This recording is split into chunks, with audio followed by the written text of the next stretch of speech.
Hello everyone, स्वागत है आप सभी का स्टडी राइज यूट्यूब चैनल पर। तो हमारी यूपीपीएससी आरओ एआरओ की क्लासेस चल रही हैं। ये है आज का प्रैक्टिस सेट नंबर 25। जिसने 24 नहीं देखे हैं तो वो लोग प्लेलिस्ट में जाकर देख सकते हैं। एक अलग से प्लेलिस्ट बनी हुई है यूपीपीएससी आरओ एआरओ एग्ज़ाम करके, तो आप वहाँ से जाकर भी चेकआउट कर सकते हैं। और इसके अलावा हमारी टीजीटी पीजीटी राजनीति शास्त्र, अर्थशास्त्र, समाजशास्त्र और हिंदी साहित्य की भी क्लासेस चल रही हैं। जो भी बच्चा उनकी तैयारी कर रहा है तो एक बार आप प्लेलिस्ट जाकर ज़रूर देखें। तो चलिए फिर आज की वीडियो स्टार्ट करते हैं। तो आज का जो टॉपिक है ये है भारतीय अर्थव्यवस्था। इसमें है क्वेश्चन नंबर 40।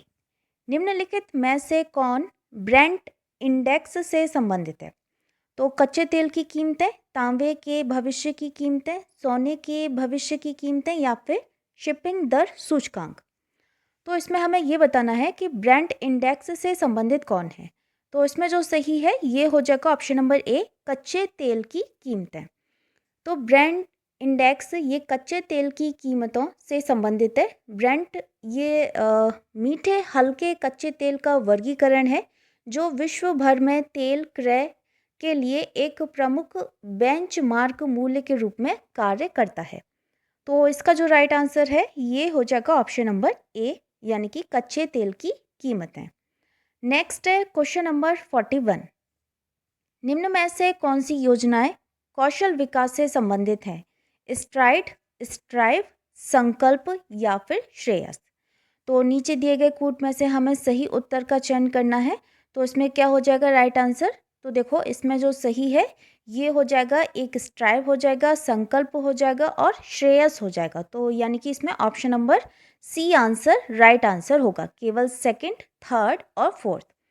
तो इसमें ये बोल रहा है कि कौन सी योजनाएं कौशल विकास से संबंधित है। तो एक एक करके हम इन सब के बारे में देख लेते हैं। तो भारत सरकार ने विश्व बैंक सहयोग से संकल्प, ठीक है, संकल्प तथा स्ट्राइव योजना की शुरुआत की।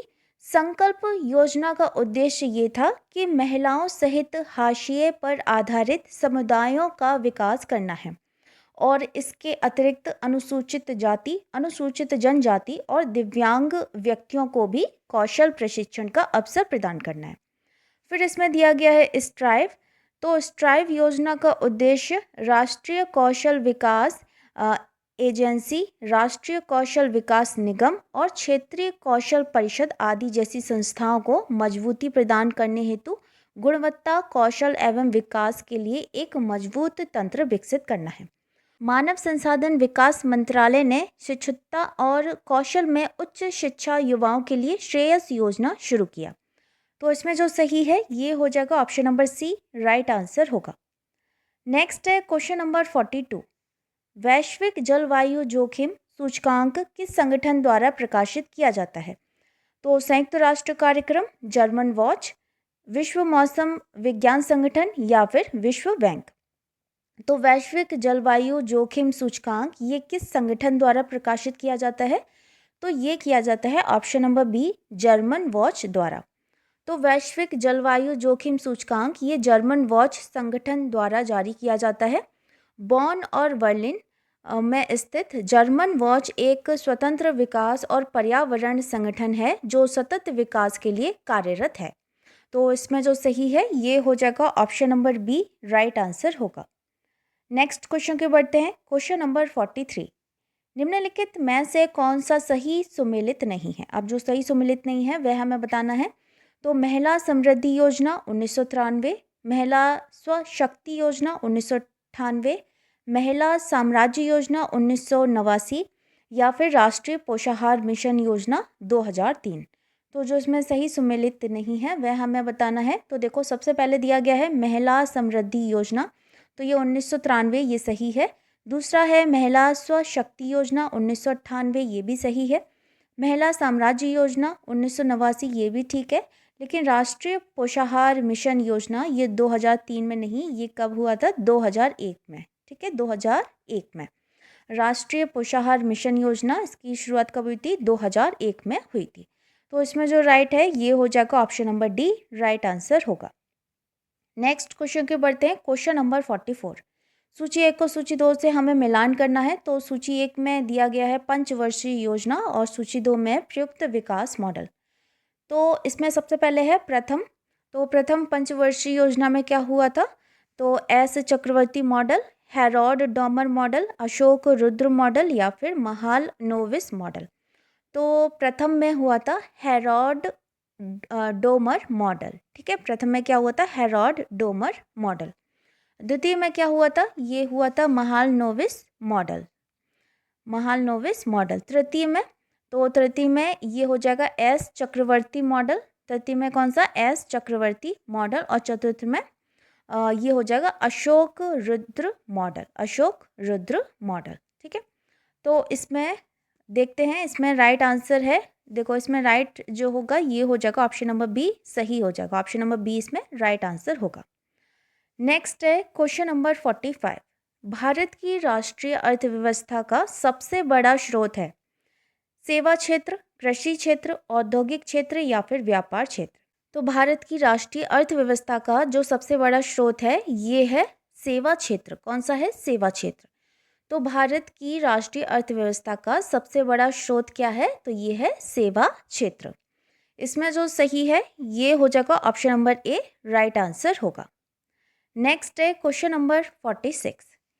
एक किसान जिसके पास 1 से 2 हेक्टेयर तक जोत है जाना जाता है सीमांत कृषक, बड़ा कृषक, मध्यम कृषक या फिर लघु कृषक। तो एक कोई किसान है जिसके पास 1 से 2 हेक्टेयर तक जोत है। ठीक है, तो ये जाना जाएगा, किस में जाना जाएगा? तो ये जाना जाएगा लघु कृषक में जाना जाएगा। ठीक है, लघु कृषक में जाना जाएगा। देखो, सीमांत कृषक क्या होता है? जिसमें 1 हेक्टेयर से कम हो, 1 हेक्टेयर से कम हो। ठीक है, 1 हेक्टेयर से कम। दूसरे नंबर पे आता है लघु कृषक, तो इसमें हो जाएगा 1 से 2 हेक्टेयर। फिर आता है अर्ध मध्यम कृषक, अर्ध मध्यम, अर्ध मध्यम कृषक, तो इसमें हो जाएगा 2 से 4 हेक्टेयर तक। ठीक है, अर्ध मध्यम कृषक, इसमें कितना हो जाएगा? 2 से 4 हेक्टेयर। फिर आता है इसमें मध्यम कृषक, तो इसका हो जाता है 4 से 10 हेक्टेयर। और फिर जो बड़े कृषक होते हैं, बृहत जो बड़े बड़े होते हैं, तो उनमें आ जाएगा बड़ा कृषक, इसमें 10 हेक्टेयर या फिर उससे अधिक, 10 हेक्टेयर या फिर उससे अधिक। ठीक है, तो इसमें क्या हो जाएगा? जिसके पास 1 से 2 हेक्टेयर तक जोत होती है तो उसमें क्या है? ये लघु कृषक के अंतर्गत आ जाएगा। तो इसमें option number D right answer होगा। नेक्स्ट क्वेश्चन के बढ़ते हैं। Question number 47। भारत में जिन व्यवसायों का विनियोग 1 करोड़ रुपए तक तथा कारोबार 5 करोड़ रुपए तक है उन्हें जाना जाता है। तो छोटे उद्यम, लघु उद्यम या सूक्ष्म उद्यम या फिर मध्यम उद्यम। तो इसमें इनको कहा जाता है, देखो, जिन व्यवसायों का विनियोग 1 करोड़ रुपए तक तथा कारोबार उनका होता है 5 करोड़ रुपए तक। तो ऐसे उद्यमों को क्या कहा जाता है? तो इनको कहा जाता है सूक्ष्म उद्यम कहा जाता है। क्या कहा जाता है? सूक्ष्म उद्यम। तो सूक्ष्म उद्यम में जो विनियोग है वो 1 करोड़ तक और जो कारोबार है वह 5 करोड़ तक होना चाहिए। अच्छा, लघु में क्या आ जाता है? तो इसमें आ जाता है एक करोड़ से 10 करोड़ तक ये विनियोग होना चाहिए और कारोबार में होना चाहिए 5 करोड़ से 50 करोड़ तक। ठीक है, और फिर आ जाता है मध्यम में। तो मध्यम में हो जाता है जो विनियोग है तो ये हो जाता है 10 करोड़ से 50 करोड़ तक, और जो कारोबार है ये हो जाता है 50 करोड़ से 250 करोड़ तक। ठीक, तो इसमें जो सही है ये हो जाएगा ऑप्शन नंबर सी, इसमें राइट आंसर होगा। नेक्स्ट क्वेश्चन के बढ़ते हैं। Question number 48। भारत के कृषि उत्पाद व्यापार व वाणिज्य बिल 2020 में से निम्नलिखित में से किसका उल्लेख नहीं किया गया है? तो आवश्यक वस्तुएं, संविदा कृषि, न्यूनतम समर्थन मूल्य या फिर कृषि उत्पादन विपणन समितियां। तो ये क्वेश्चन पुराना है, तो 2020 का इसमें पूछा गया है। तो देखो, इसमें जो सही हो जाएगा ये हो जाएगा ऑप्शन नंबर सी, आंसर इसमें राइट आंसर होगा, यानी कि न्यूनतम समर्थन मूल्य। तो भारत के कृषि उत्पाद व्यापार व वाणिज्य बिल 2020 में न्यूनतम समर्थन मूल्य का उल्लेख नहीं किया गया था और यह अधिनियम कृषि उपज वाणिज्य एवं व्यापार अधिनियम 2020 मूल्य आश्वासन पर किसान समझौता अ, अधिनियम 2020 एवं आवश्यक वस्तु अधिनियम 2020 है। ठीक है, तो पुराना क्वेश्चन है। ठीक है, इसमें जो सही है ये हो जाएगा option number C, right answer होगा। नेक्स्ट क्वेश्चन के बढ़ते हैं। क्वेश्चन नंबर 49, निम्नलिखित में से कौन सही सुमेलित नहीं है? अब जो सही सुमेलित नहीं है वह बताना है। तो कंपनी अधिनियम 2013, भारतीय संविदा अधिनियम 1870, साझेदारी अधिनियम 1932 या फिर वस्तु विक्रय अधिनियम 1930। तो इसमें हमें बताना है कि कौन सा सही सुमेलित नहीं है। तो जो कंपनी अधिनियम है ये 2013, ये बिल्कुल सही है। भारतीय संविदा अधिनियम ये हुआ था 1870 नहीं 1872 में। ठीक है, 1872 में, 1872। फिर है साझेदारी अधिनियम, तो ये 1932, ये ठीक है। वस्तु विक्रय अधिनियम 1930, ये भी सही है। तो इसमें जो राइट आंसर है ये हो जाएगा ऑप्शन नंबर बी, इसमें सही आंसर होगा क्योंकि पूछा गया था कि कौन सा सही सुमेलित नहीं है, तो ये है ऑप्शन नंबर बी। नेक्स्ट है question number 50, reserve bank of India के निम्नलिखित गवर्नरों पर विचार करें एवं उन्हें काल क्रमानुसार व्यवस्थित करें। तो सबसे पहले है doctor C Rangarajan, doctor I G Patel, doctor D Subba Rao या फिर डॉक्टर मनमोहन सिंह। तो देखो इसमें नीचे दिए गए कूट का प्रयोग करके सही उत्तर हमें चयन करना है। तो इसमें देखो जो राइट है ये हो जाएगा ऑप्शन नंबर बी, इसमें सही हो जाएगा ऑप्शन नंबर बी। तो सबसे पहले ये है आई जी पटेल। सबसे पहले कौन है? आई जी पटेल। इनका जो कार्यकाल रहा था ये रहा था दिसंबर 1977 से सितंबर 1982 तक।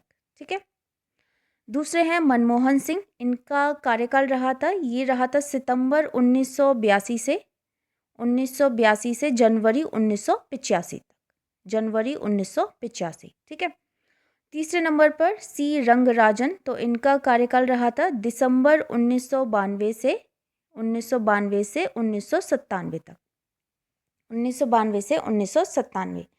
और डी सुब्बा राव, इनका रहा था 2008 से 2013 तक, 2008 से 2013। ठीक है, तो इसमें जो सही है ये है ऑप्शन नंबर बी।